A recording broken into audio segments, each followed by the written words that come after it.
যমুনায় আজকে বিষাদ নেমে এসেছে। যমুনায় রাজ্যের হাহাকার। যমুনার প্রতিটি ইট যেন কান্নায় ভেঙে পড়েছে। যমুনার প্রতিটা দেয়াল শোকে কাতর হয়েছে। যমুনা থেকে এক হাহাকার বাণী শোনা যাচ্ছে, ছুটে আসছে, জনতার দিকে ধেয়ে আসছে যে কত বড় মহারথীকে আমরা হারিয়ে ফেললাম। যমুনা এই কান্না কবে নাগাদ থামাতে পারবে? নতুন প্রধানমন্ত্রী যমুনায় উঠলেও যমুনার এই কান্না থামবে কিনা?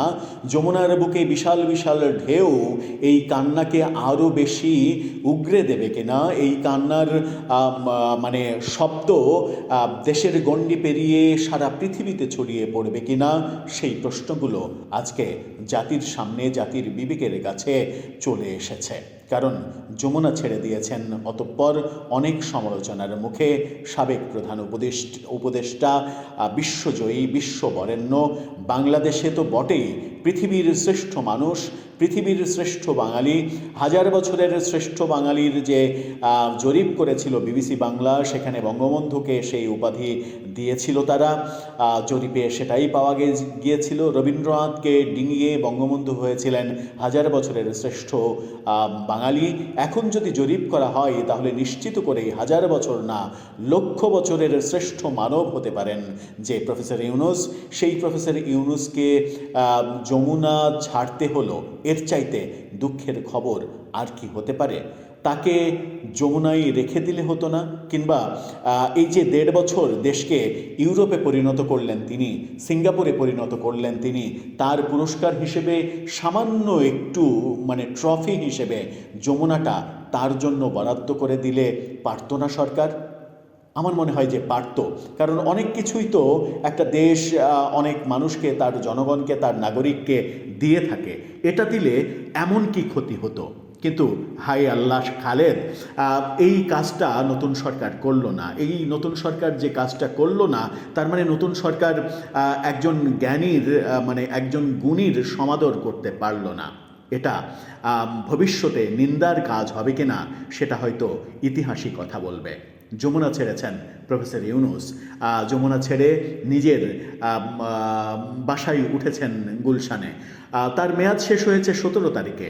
28 তারিখে তিনি যমুনা ছাড়লেন এবং যমুনা ছাড়ার এই তথ্যটা নিশ্চিত যেটা করছে গণমাধ্যম, সেটা একটু আলোচনা করে বোঝার চেষ্টা করব এই ভিডিওতে। কি হলো, কেন যমুনা ছাড়লেন, এরপরে তিনি কোথায় যাবেন, সেই আলোচনা করব এই ভিডিওতে। থাকবেন পলিটিক্স টিভির নিয়মিত আয়োজনে।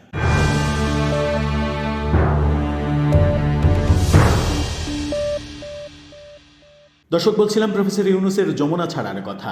যমুনা ছাড়ার মাধ্যমে যমুনাতে রাজ্যের হাহাকার তৈরি হওয়ার কথা।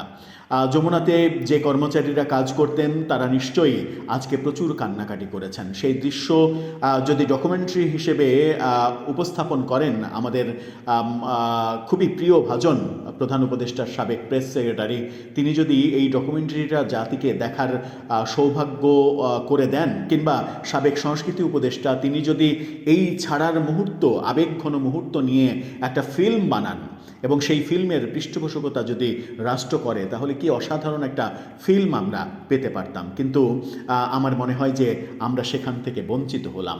গণমাধ্যম নিশ্চিত করছে তিনি যমুনা ছেড়েছেন। গণমাধ্যমের শিরোনামটা দেখে নিন। সেখানে বলা হচ্ছে, যমুনা ছেড়ে গুলশানের নিজ বাসায় ডক্টর ইউনূস। আজকে দুপুরে তিনি যমুনা ছেড়েছেন, গুলশানের নিজের বাসায় উঠেছেন বলে কালবেলাকে নিশ্চিত করেছে একটি মহল, একটি প্রধান উপদেষ্টা সাবেক যিনি, তার কাছের মানুষরা। সূত্র বলছে, যমুনা ছাড়ার পর ভবনটিতে সংস্কার ও রক্ষণাবেক্ষণের কাজ শুরু হবে, যাতে নতুন প্রধানমন্ত্রী তারেক রহমান সেখানে অফিসিয়াল রেসিডেন্স হিসেবে উঠতে পারেন এবং ঈদুল ফিতরে বিদেশি কূটনীতিক সহ বিভিন্ন শ্রেণী পেশার মানুষের সঙ্গে শুভেচ্ছা বিনিময় করতে পারেন। অর্থাৎ তারেক রহমান ঈদের আগেই যমুনায় উঠছেন এমন তথ্য কালবেলা দিচ্ছে। কিন্তু এর আগে গণপূর্ত মন্ত্রণালয় জানিয়েছিল যমুনা প্রফেসর ইউনূস ছাড়ার পরে অন্তত 2 মাস সময় লাগবে সংস্কার কাজ করতে। কারণ নতুন একজন উঠবেন, নতুন প্রধানমন্ত্রী, এবং প্রধানমন্ত্রী সেখানে 5 বছর থাকবেন। এই 5 বছর থাকার জন্য অনেক কিছুই তো তার নিজের মতো করে সাজিয়ে গুছিয়ে নিতে হবে। এটা অবশ্যই করা উচিত। সেটা মাত্র এই 10 10-12 দিনে করা সম্ভব হবে কিনা, 15 দিনে করা সম্ভব হবে কিনা, সেটা একটা বড় প্রশ্ন। কালবেলা বলছে যে ঈদে শুভেচ্ছা বিনিময় করতে চান তিনি নতুন প্রধানমন্ত্রী যমুনাতে। সুতরাং খুব একটা সংস্কার কাজের সময় পাবে না গণপূর্ত মন্ত্রণালয়। সেই ক্ষেত্রে হয়তো রং করার কাজগুলো হয়ে যেতে পারে। বর্তমানে প্রধানমন্ত্রী তারেক রহমান গুলশানে তার নিজের বাড়িতে থাকছেন। ডক্টর ইউনূস 2024 সালে আগস্ট থেকে যমুনায় অবস্থান করছিলেন। অন্তর্বর্তী সরকারের দায়িত্ব শেষ হওয়ার পরেও তিনি সেখানে অবস্থান করছিলেন এবং অভিযোগ রয়েছে যে তিনি সেখানে অবস্থান করেই তার ব্যক্তিগত কাজকাম, ব্যক্তিগত ব্যবসা বাণিজ্য, নিজের অফিস যেটা মিরপুরে ইউনূস সেন্টার, তার তো আর অফিসের অভাব নেই, সারা বাংলাদেশে সারা পৃথিবীতেই তার অফিস, সেই অফিস এবং সেই কর্মকাণ্ডগুলো তিনি করেছেন। এবং তিনি যখন এগুলো করেছেন সরকারি বাসভবনে বসে থেকে, তখন সেটা নিয়ে বিতর্ক হয়েছে। যদিও সেই বিতর্কগুলো মানে অমূলক বিতর্ক, এই বিতর্কগুলো করা উচিত নয়। যেমন আমরা গতকালকে দেখেছি ফাউজুল কবির খান, তিনি সরকারি বাংলোতে তার সাবেক কলিগ, প্রধান উপদেষ্টা সাবেক প্রফেসর ইউনূস সহ সাবেক উপদেষ্টাদের ডেকে তিনি ইফতার পার্টি করেছেন। বেশ হাস্যোজ্জ্বল, অনেক খুশি, অনেক ফুর্তিতে তাদের থাকতে দেখা গেছে। দেশ যখন 1.5 বছরে রসাতলে গেছে, দেশ যখন মবতন্ত্র কায়েম করেছে দেশে এবং তারা মেটিকুলাস ডিজাইনে মবতন্ত্র কায়েম করেছে, মবের রাজত্ব কায়েম করেছে, আইনশৃঙ্খলা পরিস্থিতি মাটির সঙ্গে মিশে গেছে, অর্থনীতি পঙ্গু হয়ে গেছে, বিদেশের সঙ্গে একের পর এক গোপন চুক্তি করে দেশের এবং দেশের পরবর্তী সরকারকে বিপদের মধ্যে ঠেলে দিয়েছে। এরই মাঝে অর্থমন্ত্রী বলেছেন অর্থনীতির অবস্থা খারাপ, তাই কর বাড়াতে হবে। সব মিলিয়ে যে ম্যাসাকার অবস্থা করেছেন, তারপরেও গতকালকে তাদেরকে যেভাবে হাস্যোজ্জ্বল অবস্থায়, উৎফুল্ল অবস্থায় দেখা গেছে, যেন মনে হয়েছে 1.5 বছরে তারা বিশ্বজয় করে ফেলেছেন এবং দেশকে সিঙ্গাপুরে পরিণত করেছেন।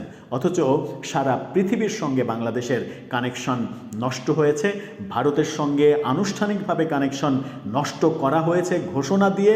এই ব্যাপারগুলো আমরা দেখেছি এবং বিগত সরকার, শেখ হাসিনা সরকারকে রাষ্ট্রবিরোধী অনেক চুক্তি বিদেশের সঙ্গে করার অভিযোগ করে গেছেন বারবার, কিন্তু সেই চুক্তিগুলো প্রকাশ্যে আনতে পারেননি।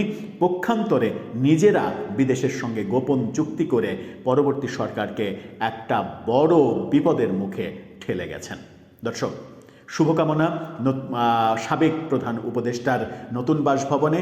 তার নামে দুদকে যত অভিযোগ জমা পড়েছে এবং বিভিন্ন তরফ থেকে তার বিরুদ্ধে মামলা, দেশদ্রোহী মামলা, সংবিধান লঙ্ঘনের মামলা করার যে সকল কথাবার্তা আসছে, তাতে আমার মনে হয় না যে তিনি বেশি দিন দেশে থাকবেন।